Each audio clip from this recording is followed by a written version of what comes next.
ನನ್ನ 3ನೇ ವ್ಲಾಗಿಗೆ ಎಲ್ಲರಿಗೂ ಸ್ವಾಗತ ರೀ. ಮುಂಜಾನೆದ್ದು ನಂದು ಸ್ವಲ್ಪ ಬರೆಯೋದಿತ್ತು ಅಸೈನ್ಮೆಂಟ್, ಅದನ್ನು ಬರೆಯತ್ತಿದ್ದೆ.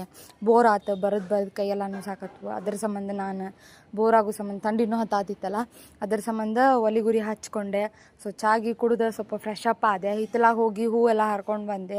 ಅದನ್ನು ವಿಡಿಯೋ ಮಾಡಿಕೊಂಡು ನಂದು ಮನೆಯೊಳಗಿನ ಕೆಲಸ, ಪೂಜೆ ಮಾಡೋದು, ಕಸ ಹೊಡಿಯೋದು, ಬಾಂಡೆ ತಿಕ್ಕೋದು ಅದೆಲ್ಲ ಮುಗಿಸ್ಕೊಂಡೆ. ಮುಗಿಸೋದಾದ್ಮೇಲೆ ನಮ್ಮ ಮನೆ ಕಡೆ ಹುಡುಗರು ಶನಿವಾರ ಶಾಲೆಯಿಂದ ಜಲ್ದಿ ಬಂದಿದ್ವು. ಅವ್ರು ಆಟ ಆಡತ್ತಿದ್ರೆ ಅಡುಗೆ ಸಾಮಾನು. ಸೊ ಅದನ್ನು ನೋಡಿ ನಮಗೂ ಖುಷಿ ಆಯ್ತು. ಸೊ ನಾವು ಹೀಗೆಲ್ಲ ಆಟ ಆಡ್ತಿದ್ವಿ, ನನಗೂ ನೆನಪು ಬಂತು ಆಟ ಆಡೋದು. ಸೊ ಮತ್ತು ಅವರೆಲ್ಲ ರಿಯಲ್ಲಾಗಿ ಅಡುಗೆ ಮಾಡತ್ತಿದ್ರೆ.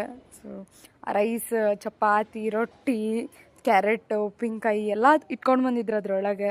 ಸೊ ನೋಡಿ ಖುಷಿ ಆಯ್ತು ನನಗೂ. ಮತ್ತು ಅದನ್ನೆಲ್ಲ ತಿನ್ನಕ್ಕ ಅಂತಂದು ಕೊಟ್ರೆ ನಂಗೆ ಇಷ್ಟ ಆಗಲಿಲ್ಲ, ತಿನ್ನಕ್ಕೆ ಹೋಗಲಿಲ್ಲ ನಾನು. ನಮ್ಮ ಅಕ್ಕನ ಮಗ ಒಬ್ಬ ಬಂದಿದ್ದ. ಸೊ ಅವ ಆಟ ಆಡತ್ತಿದ್ದ ಆಕಳ ಜೊತೆಗೆ. ಹೆದರಿಕೆ ಇಲ್ಲಾರ್ದು ಅದನ್ನು ಮುಟ್ತಾನ, ಅದನ್ನು ಜಗ್ತಾನ. ನೋಡ್ರಿ ಹೆಂಗೆ ಜಗಾತಾನ ಅದನ್ನು ಸ್ವಲ್ಪ ಬರೀ ಇಂಥದ ಮಾಡ್ತಾನೆ. ಹೆದರಿಕೆನೇ ಇಲ್ಲ ಅವಂಗೊಂಚೂರು. ಮತ್ತು ಅದನ್ನು ಜಗ್ತಾನ.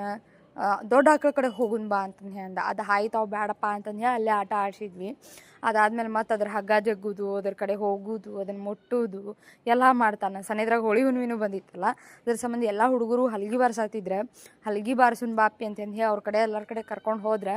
ಸೊ ಜೋರಾಗಿ ಬಾರ್ಸಕತ್ತ. ಸೊ ನಿಯರಾಗಿ ಅದನ್ನೂ ಎಂಜಾಯ್ ಮಾಡ್ಕೊತ ಬಾರಿಸಿದ. ನೋಡ್ರಿ ಅದನ್ನ ಹೆಂಗೆ ಮಾಡತ್ತಾನ ಬಾರಿಸೋದು.